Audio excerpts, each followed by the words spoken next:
how does the writing experience of Note Air3C compare to that of the Scribble? Is that, compare with, I'm guessing that's Scribe. Is one of them the clear winner for note taking? Interesting question. Yeah, let's have a little look into that then. Firstly, to say that the pens, etc. are the same, and they're both really quick, really zippy. The pens are pretty much identical in terms of what the actual nibs are, and they're the same technology. So they're both the Wacom EMR technology. So they're going to both be just as accurate as each other.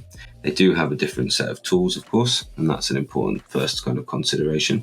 And the other consideration is you've got layers on here as well, which is quite useful as well, which you've got nothing like that, nothing like as complicated as that on the Scribe.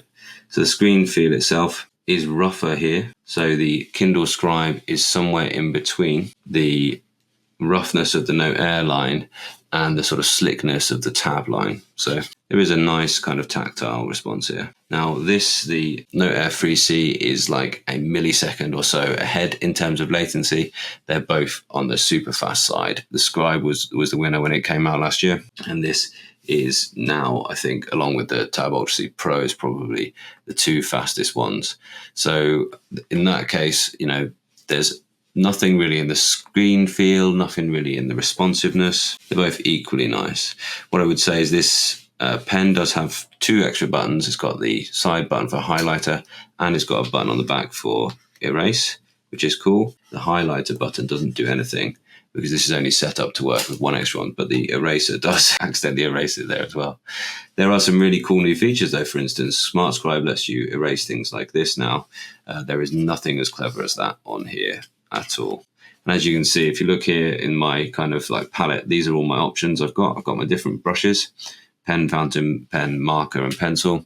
I've got a rubber there, and I can choose different types of rubbers, and a highlighter choice. And so this is my only really options there. This just now means it's a pointer, and the pen's a pointer as well rather than a pen.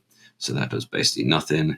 And you do have a lasso now, which took me a while to actually implement and actually put in a lasso, so you can select and therefore you can cut or resize. But you can't really do much else. You have a paste there as well, and an undo and a redo. So very basic, there's no way to link, there's no way to anything apart from just make notes.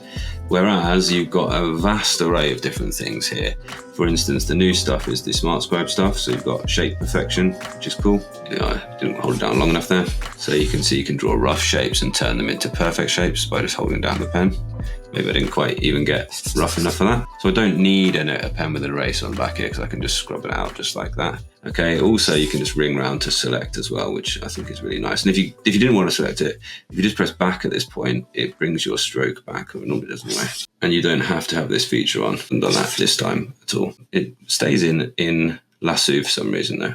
It did eventually bring it back, so I don't know exactly what I was getting wrong there. But this is quite like nice features there as well. You can also do linking out to other attachments, or linking to other points in this book, or into other books or other files in the device. It's all there really. There's a lot to love about this new device. What I would say is though, they aren't, I said this in the sort of rundown, they aren't always the most well thought through. And when I first got in here, I was like, oh no, they've got rid of my nice just turn off finger touch, and I was doing accidental presses all the time.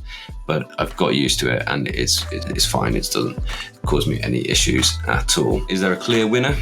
Yes, there is. But as I said about the Scribe, you can get these for £250, the Scribe, whereas you're going to pay £500 for this. So that is the choice for you.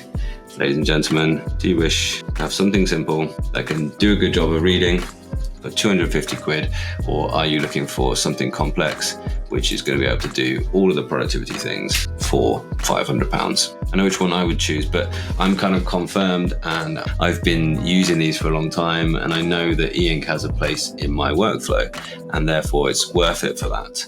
But what I would say is, if you're not sure and you just think, actually I kind of like the idea of writing on Eink and it's going to be a good place to jot things down, thanks Gabriel, then this will do, and this will get you going. And I could use this. I did use this for 2 weeks at work, and I enjoyed using it, so there was no issues there.